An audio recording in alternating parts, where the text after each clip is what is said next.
This event is modeled on things that have been happening over the last few years where analytics people get together and compete with each other to crunch data, a hackathon. We designed the competition for the Customer Analytics course, which is part of the Business Analytics and Decision-Making program. We are giving the students a set of data where they're having to predict customer churn for an online grocery delivery.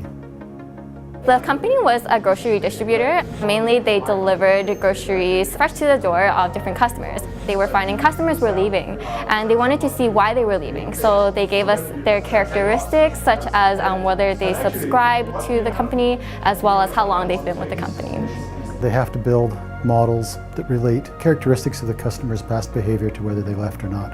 Then the competition is scored on a new data set where we don't know whether they've left or not, and whoever builds the best model and builds the best prediction wins. I think the hardest part was determining the scope and staying within the scope.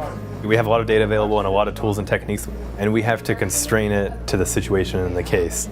And so being given this sandbox, there's kind of this duality between wanting to use everything you have, but then remaining relevant. It puts them in a situation where they're under a fair amount of pressure. Kind of realistic, you've got a deadline, whatever you've got by the time that time is done is what you've got.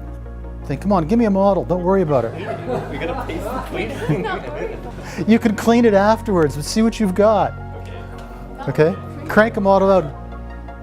Usually in a classroom, we just mine the data and we tell what the business interpretations are. But what was different about this hackathon was that there were actual business professionals here to give us feedback and also comments on our data analysis and our model.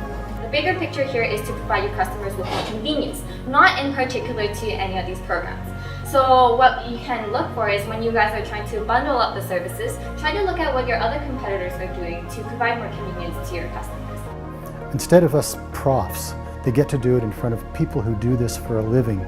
We got a vague idea what's going on out there. So it's kind of good to bring them in, put them in front of people from industry, and let them judge how well they're doing and get the feedback from the judges. Without practice, theory is just fluff. And without theory, practice is just dumb practice. So today was kind of an opportunity to bridge the two. We were able to apply business knowledge and data science knowledge together and experience what it's like to actually put these skills into practice.